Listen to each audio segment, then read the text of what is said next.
Welcome to the journey of exploring some of the most fascinating atheistic religions and philosophies. The astonishing thing is that most people don't even know that something like this exists, and even more surprising is that even most believers of these philosophies don't know that they are atheistic. So let's delve into these three philosophies, namely Jainism, Buddhism, and the Charvaka School of Thought, one by one, and try to understand their perspective on God, rebirth, soul, afterlife, and more.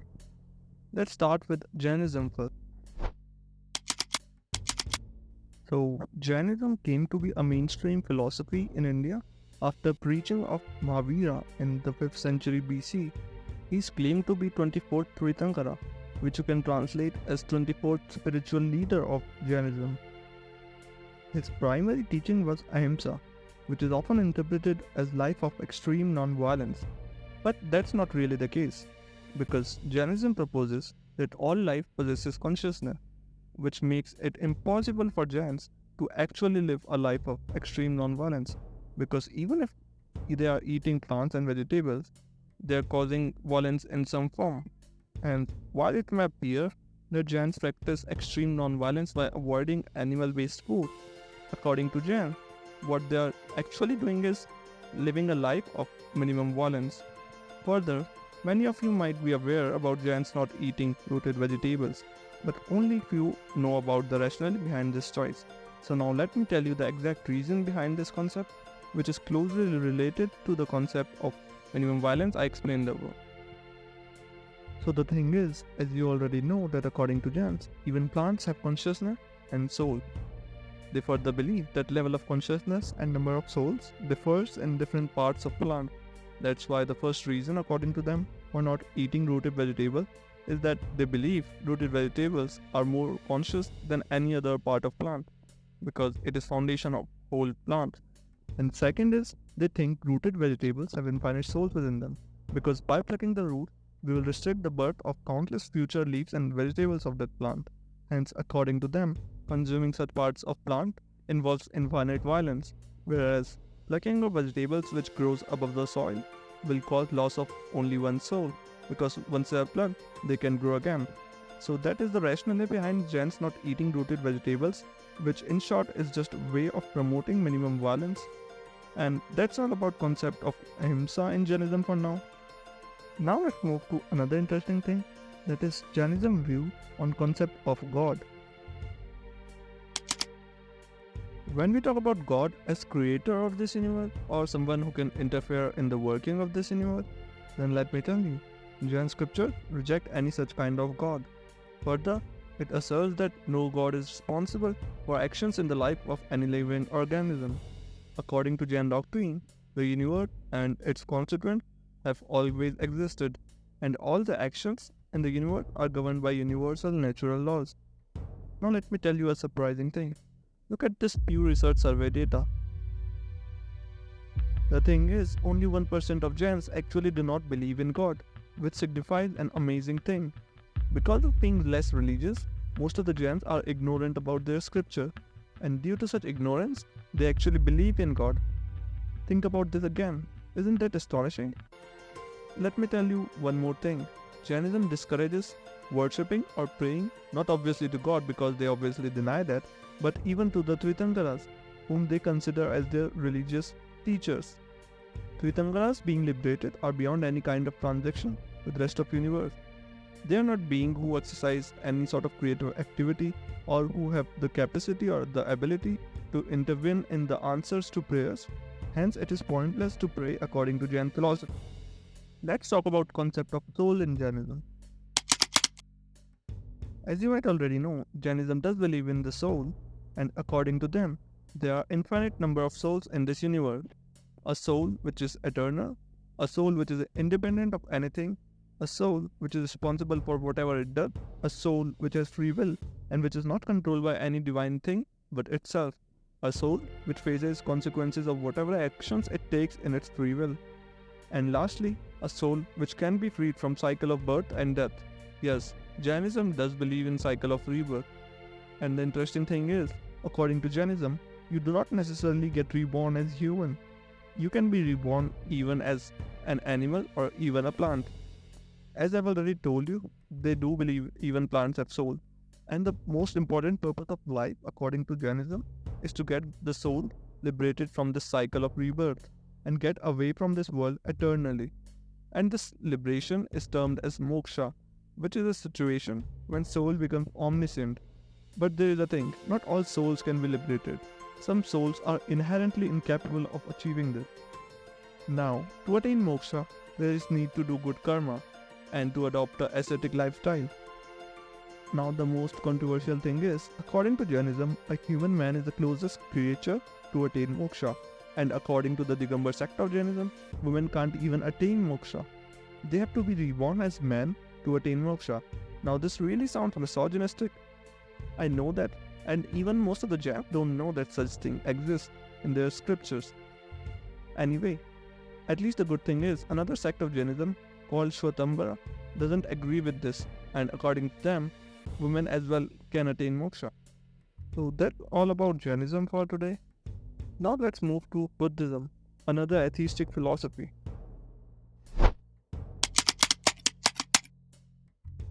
So Buddhism is another great philosophy of 5th century BC, based on teachings of its propagator and spiritual leader, Gautam Buddha. Primary teaching of Buddhism is their claim that suffering is the noble truth. Now let's understand what they mean by this in detail. Let me tell you the story of Buddha to understand this concept well.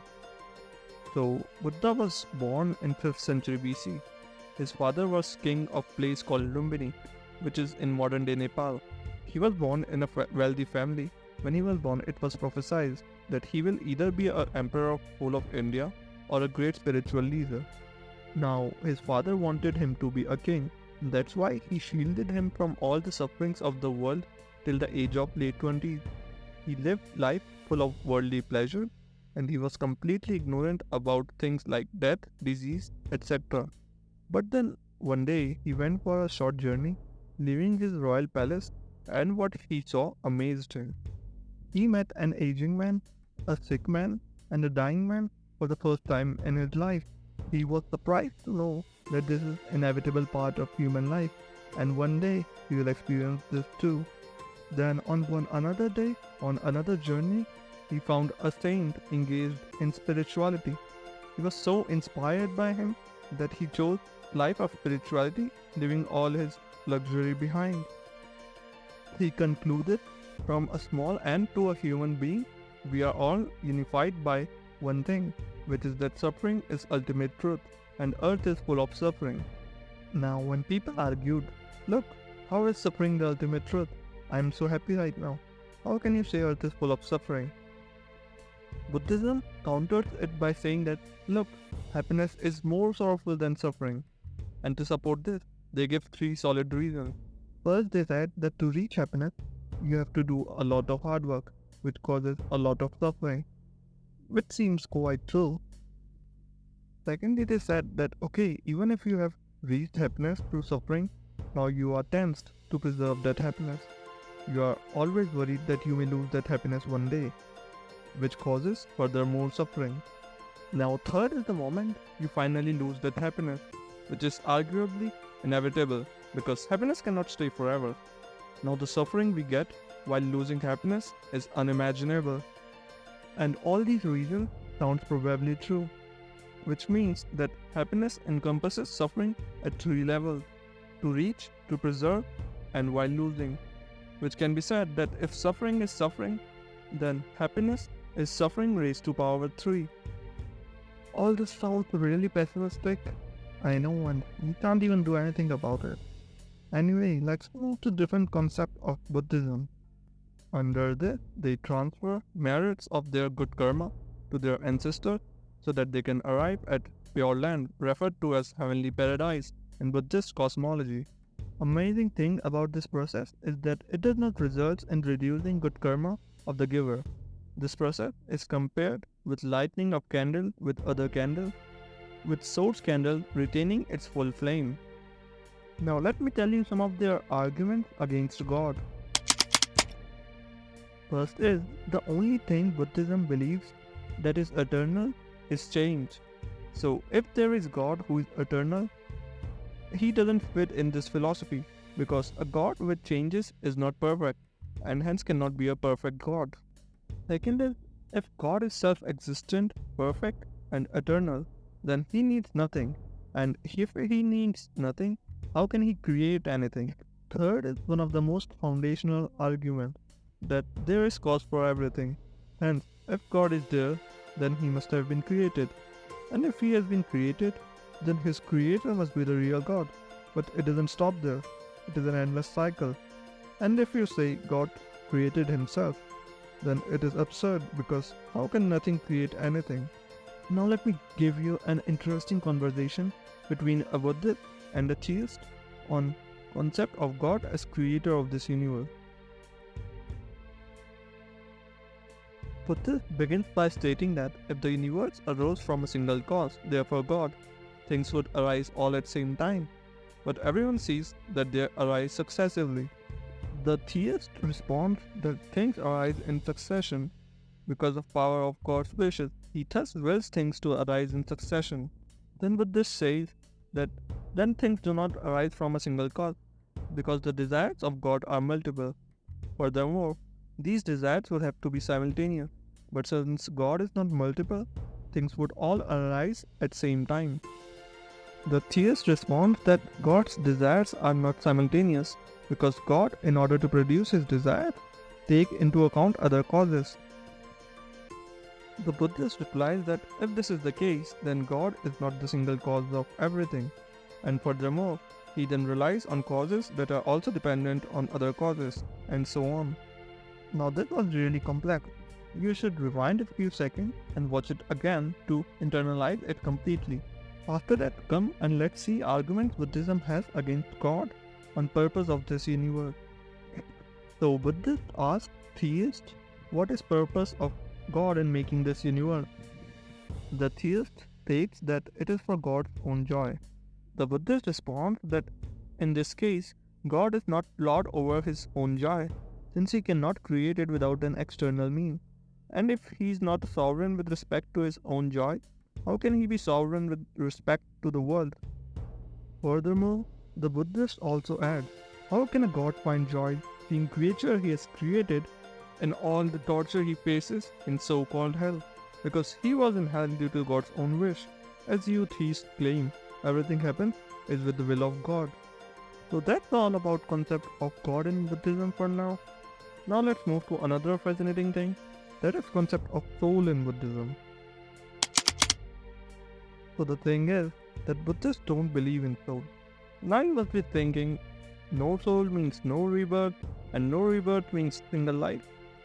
Now you are thinking logically, but the surprising thing is, despite not believing in soul, Buddhism do believe in rebirth. Now you will ask, what is mechanism of rebirth when there is no soul? And that's a genuine question. But the thing is, Buddhism is not itself very clear about this mechanism.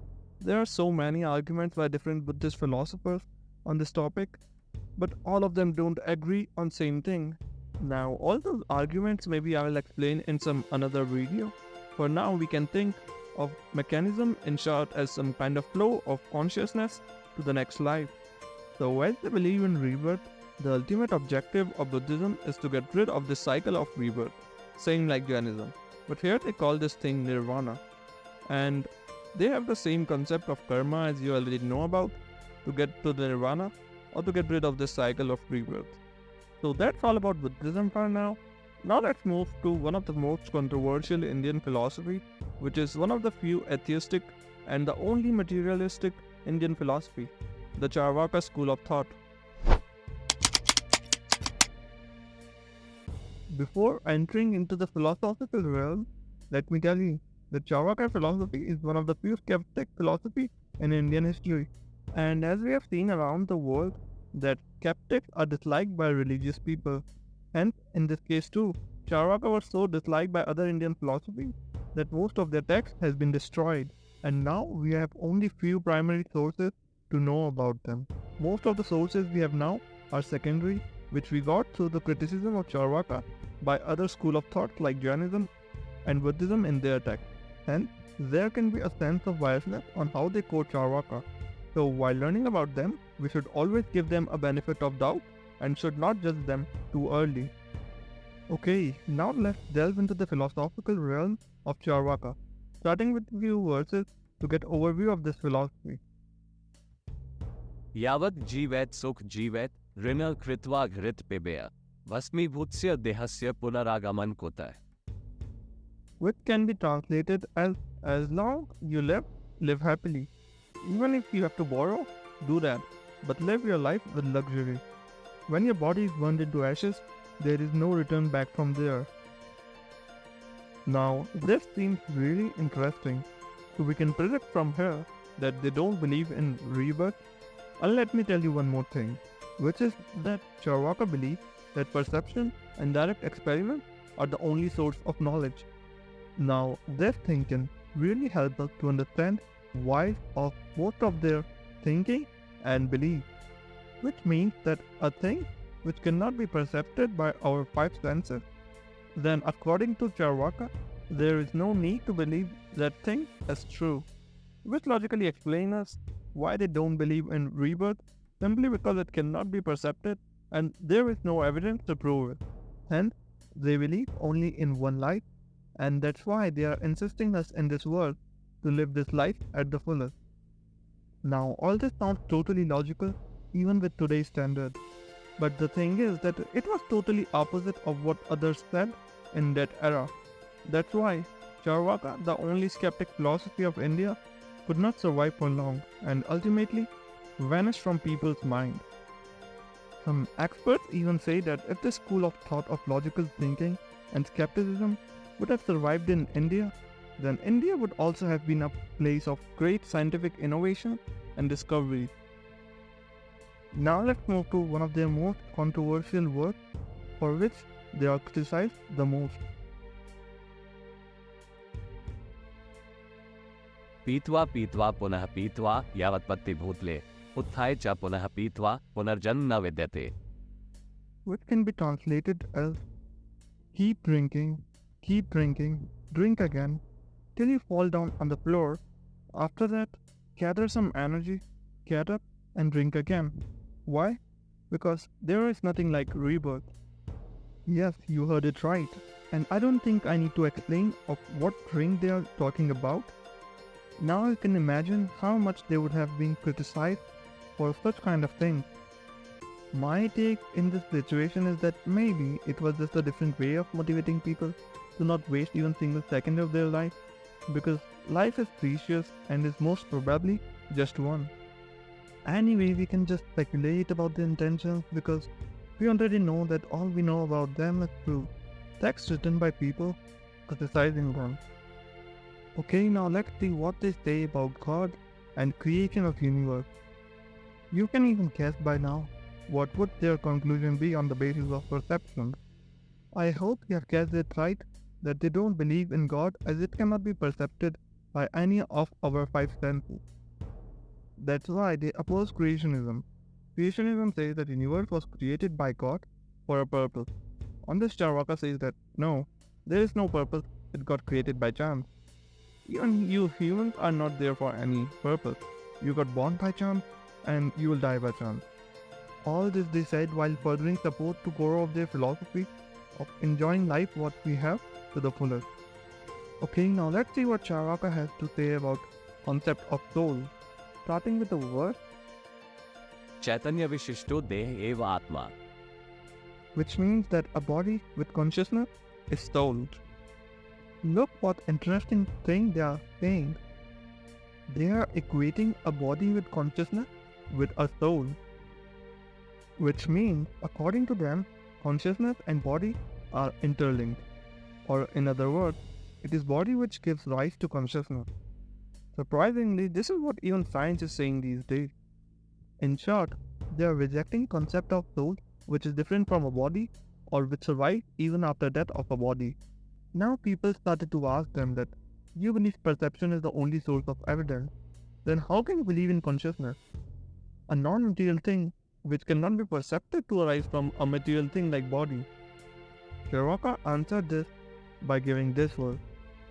किन्वायभ्यो मदशक्तिवत् विज्ञान.